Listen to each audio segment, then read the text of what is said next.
Hola a todos, ¿cómo están? Bueno, hoy vamos a hablar un poquito de lo que es el código urbano y lo que es el código de edificación, ¿sí?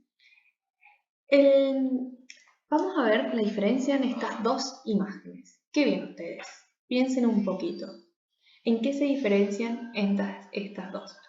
Bueno, son dos pedazos de la ciudad de Buenos Aires, pero una es la parte informal, que no se ha hecho en relación a normativas, y la otra es la ciudad formal, que fue pensada, diseñada y se rige por normativas. La otra tiene un crecimiento espontáneo y descontrolado, mientras la otra tiene un crecimiento controlado y guiado, ¿sí? ¿Cuáles son las características de la ciudad formal? La ciudad formal parte de un proyecto, ¿sí? Hay alguien que dice cómo va a ser ese parcelario, cuáles van a ser las manzanas, cuáles van a ser las calles, qué tamaño van a tener, cómo se van a ubicar. Y también tiene de qué tamaños van a ser los lotes, ¿sí? Esto se aprueba, se construye y después se generan normativas para indicar cómo van a ser las construcciones que ahí se realicen. ¿Qué quiere decir con esto? Que tienen normativas. Yo no puedo construir lo que quiero en donde quiero, ni cómo quiero, sino que tengo que respetar ciertos lineamientos que me da la ciudad para que sea más ordenada. Las normativas de la ciudad formal podemos dividirlas, dentro de lo que son los códigos, en dos: el código urbano y el código de edificación. El código urbano regula dónde, cuánto y con qué criterio debo construir. ¿Qué quiere decir esto? Me va a decir dónde puedo poner un negocio o dónde no, dónde puede haber residencias, viviendas o dónde no. Y a su vez me va a decir una forma aproximada de cómo tiene que ser esta construcción.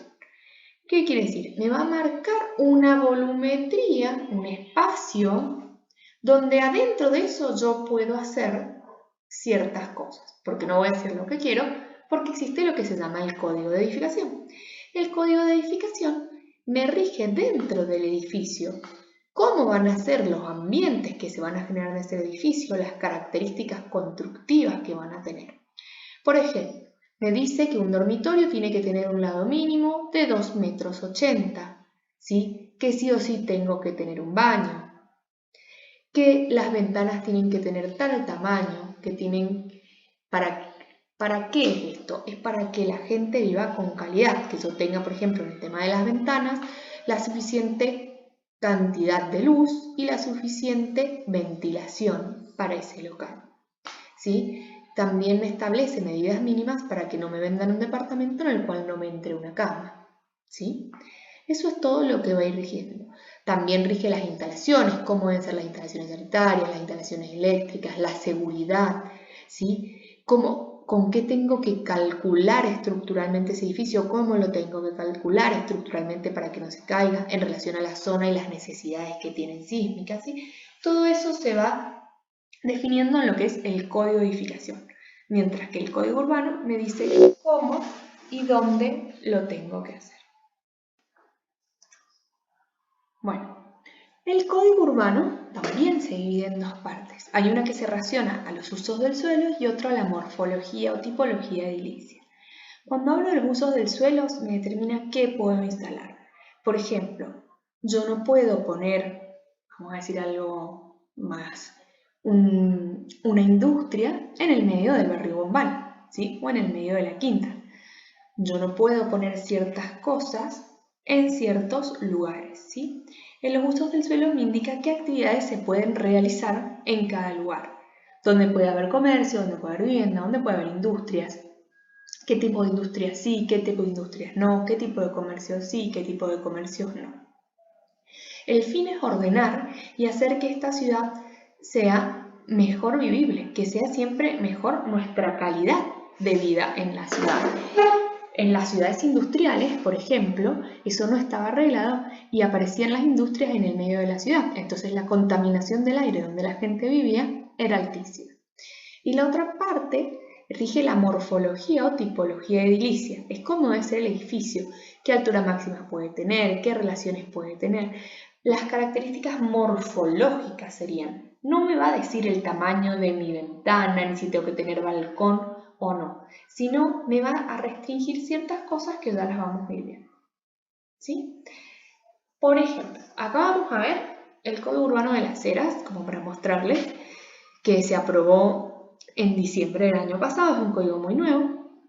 Él zonifica, marca, ¿sí?, sectores de la trama urbana y les da un nombre, residencial 1, 2, centralización 1, 2. Dentro de esta zonificación, este código lo maneja en contacto. Se rompió el archivo. Determina ciertas páginas, por ejemplo. Vivienda individual puede haber en tales zonas, en la zona, prácticamente todas las zonas que no son las industriales, ¿sí?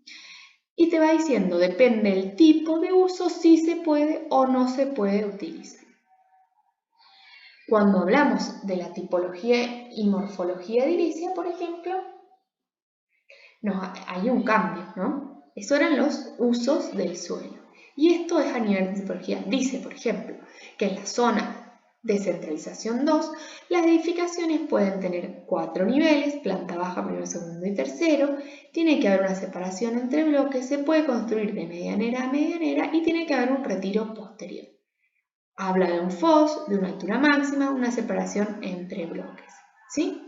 Esto ya lo vamos a ver con más detalle enseguida.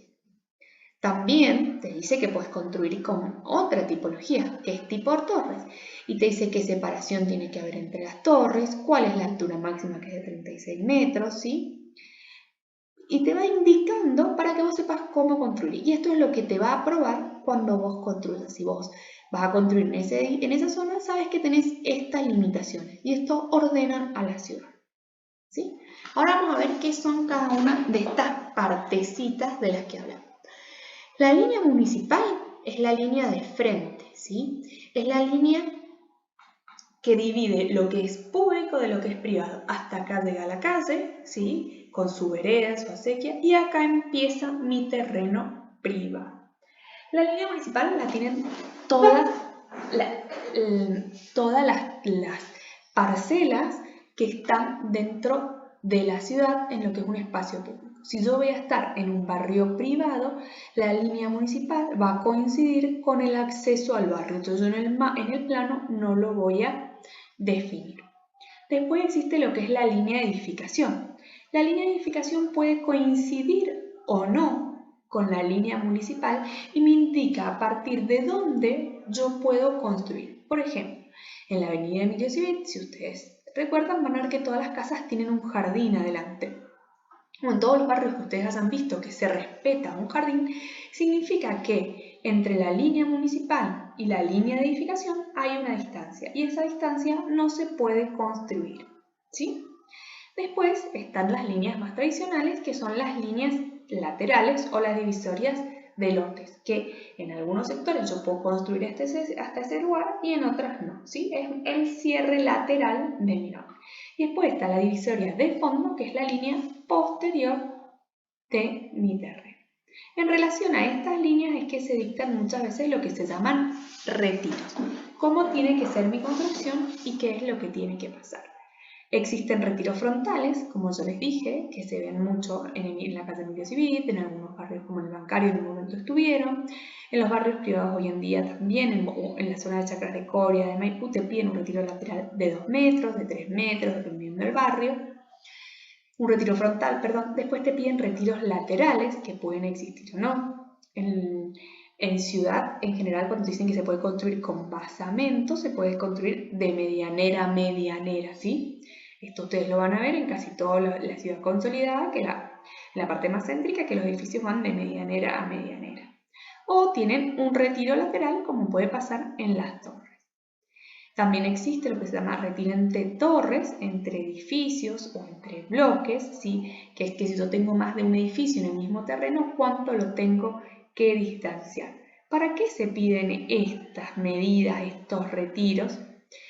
Para garantizar que la gente tenga la suficiente iluminación y ventilación dentro de esos edificios, ¿sí? Y un retiro de fondo también. A veces tienen funciones estéticas, pero la mayoría de las veces las funciones tienen características ambientales y de edilicia, ¿sí? Y después, otro de los indicadores que tenemos es el factor de ocupación del suelo, que es el FOS, que es la relación entre la superficie de la parcela y la superficie construida del terreno, ¿sí? Ahí dicen, si ustedes ven, dicen la proyección horizontal. ¿Por qué ha pasado? ¿Por qué se aclara esto? Porque es como la huella del edificio, ¿sí? Es el suelo que yo ocupo. Muchas veces ha pasado, por ejemplo, en Buenos Aires, pasó hace unos años, que tenían un FOS de, por ejemplo, 0,50, que quiere decir que si yo tengo un terreno de 200 metros, puedo construir nada más que 100 metros cuadrados, ¿sí? En ese FOS, el arquitecto hizo un edificio que se ensanchaba hacia arriba. Entonces pudo construir más de lo que le permitía el código, porque había un FOS y una altura máxima. Entonces, a partir de eso, en muchos municipios empezaron a incluir el tema de la proyección horizontal del total de la edificación, ¿sí? Para que no empezaran a tomar esas formas haciendo trampa a lo que es el código, ¿sí? Entonces, por ejemplo, si yo tengo 500 metros y tengo un FOS de 0,60, ¿cuántos metros cuadrados construidos puedo hacer en planta baja? ¿Lo calcularon? 300 metros, ¿sí? El factor de ocupación total del edificio es la relación de la superficie total de todas las plantas. Yo tengo 100 metros cuadrados en la primera planta, lo mismo en la segunda, tercera, cuarta, quinta. Multiplico la superficie construida por cada planta, o sumo la sumatoria de cada planta, y eso lo divido por la superficie total del terreno. Esas son las normativas que utilizan los municipios para arreglar la forma de las construcciones, ¿sí? Bueno, y el otro que no está, pero bueno, que es como el más básico, no está anotado, pero muy fácil, es la altura máxima. Te van a decir tu edificio no puede medir más de tantos metros. O también pasa que los retiros, muchas veces cuando hay edificios altos, se toman como una relación de la altura. El 20% de la altura, el 30% de la altura, el 40%, dependiendo de lo que cada municipio considere correcto, teniendo una altura máxima de tantos metros. Por ejemplo, en Las Heras la altura máxima es de 36 metros. ¿Qué quiere decir esto? Que vos, si querés hacer, en vez de un edificio donde entre piso y techo haya 3 metros, que es lo más tradicional, ¿sí? Entre el piso, en el piso de un departamento y el del otro 3 metros, y lo haces a 4 o a 5, bueno, se te va a limitar la cantidad de pisos que vas a poder construir, ¿sí? Eso también es para regular. Entonces, bueno, espero que les haya sido claro y si no cualquier cosa, los espero en la consulta para que lo podamos hablar. Saludos a todos.